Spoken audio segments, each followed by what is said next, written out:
जैसा कि मैंने आप लोगों से पहले बताया था कि हमारा नेक्स्ट व्लॉग टिकाला का होगा, तो चलिए आज चलते हैं टिकाला। जिम कॉर्बेट का ये फॉरेस्ट जोन सारे जोन्स में से सबसे खूबसूरत जोन माना जाता है। ये zone through out the visiting seasons tourist attraction का साइट बना रहता है। इस जोन की एंट्री जो है वो धनगढ़ी गेट से होती है।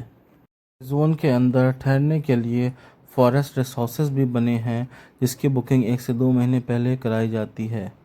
बिना ऑथराइज्ड एजेंट के बुकिंग करना काफ़ी डिफ़िकल्ट होता है। इस जोन में कैंटर और जिप्सी सफारी दोनों कराई जाती है, लेकिन जिप्सी सफारी के लिए आपको अंदर फॉरेस्ट रेस्ट हाउस में मिनिमम 1 या 2 नाइट्स का स्टे होना ज़रूरी है। तो जाते वक्त आपको कई जानवर दिखाई देंगे, जैसे सांबर डियर, एलिफेंट, क्रोकोडाइल और भी कई जानवर, लेकिन ये मेन जो फॉरेस्ट है वो बेसिकली टाइगर के लिए जाना जाता है।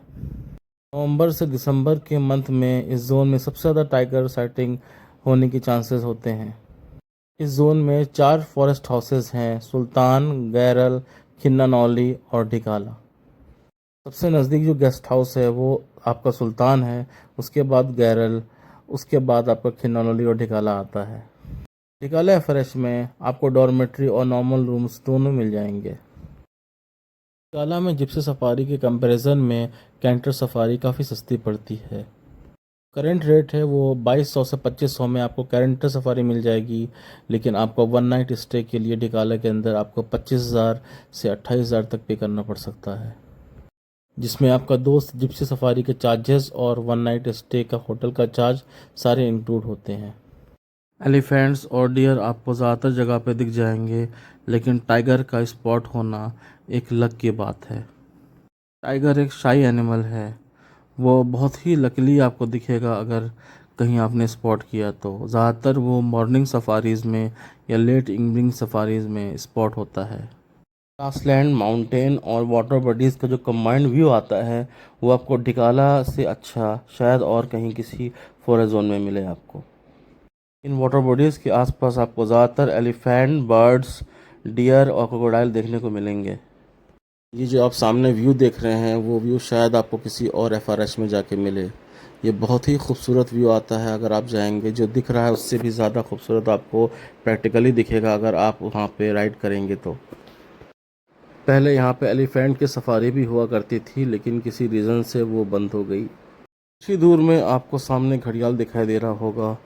घड़ियाल जो है वो आराम से बाहर के वाइब्रेशन सेंस कर लेता है। अगर आप पास जाएंगे तो हो सकता है कि वो अंदर चला जाए। आप सामने देख रहे हैं कितना खूबसूरत ग्रासलैंड का व्यू आ रहा है यहाँ पे।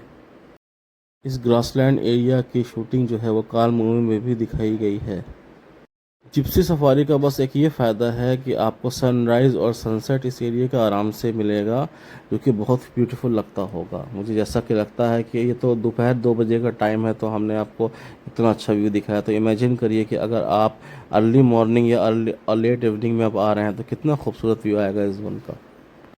कैंटर सफारी से यहाँ तक पहुँचने में मिनिमम 1 घंटा लगता है, इसीलिए जो है एडवाइस करते हैं कि अगर यहाँ पे आप ठहर के देखेंगे तो ज़्यादा अच्छा एक्सपीरियंस आएगा आपको। हम लोग टिकारा एफआरएच के अंदर आ चुके हैं। सामने ये एंट्री गेट आपको दिख रहा है, यहाँ पे कैंटर के पार्किंग के एरिया हैं और पीछे जो मैनेजर का ऑफिस है। यहाँ पे एफआरएच में जिनका स्टे है उनकी जिप्सियाँ भी पार्क होती हैं।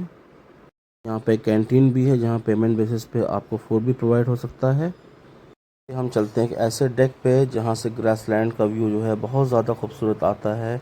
ये हल्का सा बैक साइड में है, तो इसलिए हमें थोड़ा सा चलना पड़ेगा इसके लिए आगे जाके। डेक जो है वो मूवीज़ में भी दिखाया गया है और कई व्लॉगर्स का फेवरेट शूटिंग स्पॉट होता है। जितने व्लॉगर्स आते हैं वो ढिकाला में वो इस डेक को ज़रूर आपका शूट करते हैं। अब आप सामने से देखेंगे ग्रासलैंड का व्यू कि कितना खूबसूरत ग्रासलैंड लग रहा है। एक ग्राउंड की तरह से नीचे आप देख सकते हैं, जहाँ पे आपको 3 से 4 एलिफेंट्स भी दिख रही हैं और ये एलिफेंट्स और डियर्स भी रहते हैं यहाँ पे, और कभी कभी टाइगर भी स्पॉट हो जाते हैं।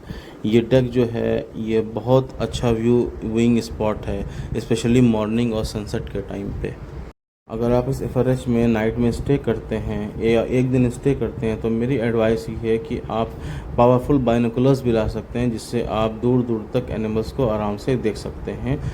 सामने आपको एफआरएच के रूम्स दिख रहे हैं, जिसमें मैंने भी कई वीडियोस में कई व्लॉगर्स को स्टे करते हुए देखा है। इस ग्राउंड फ्लोर्स पे ये एक बहुत अच्छा लोकेशन है रूम का। यहाँ से उतर के आप सीधे एक वंडरफुल साइट दिखेगा सामने।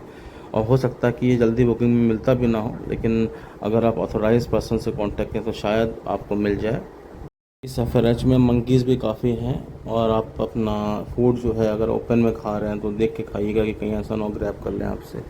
ये जो सामने आपको ओल्ड एफआरएच दिख रहा है, इसी एफआरएच से फर्स्ट टाइम इंडिया में प्रोजेक्ट टाइगर लॉन्च हुआ था। टिकाला एफआरएच सारे एफआरएच जो भी इस जोन में हैं उनमें सबसे ज़्यादा प्रिफर्ड एफआरएच है सारे टूरिस्ट के लिए। ये स्टे टाइम होता है इस एफआरएच में, अगर आप कैंटर सफारी से चलते हैं तो, और 1 घंटा स्पेंड करने के बाद आपको कैंटर पे वापस जाना होता है। घंटा होते के साथ ही हम लोग फाइनली अपने कैंटर में बैठ के एग्ज़िट निकलते हैं यहाँ से। और यहाँ से भी आगे हम लोग जो व्यू देखते हैं इवनिंग टाइम में, वो बहुत अच्छा व्यू दिखाई देता है। काला एफआरएच से निकलने के बाद कैंटर आपको किन्नौली भी घुमाती है थोड़ा सा, और उसके बाद हम लोग वापस आपका एग्ज़िट धनगढ़ी गेट की तरफ चले जाते हैं।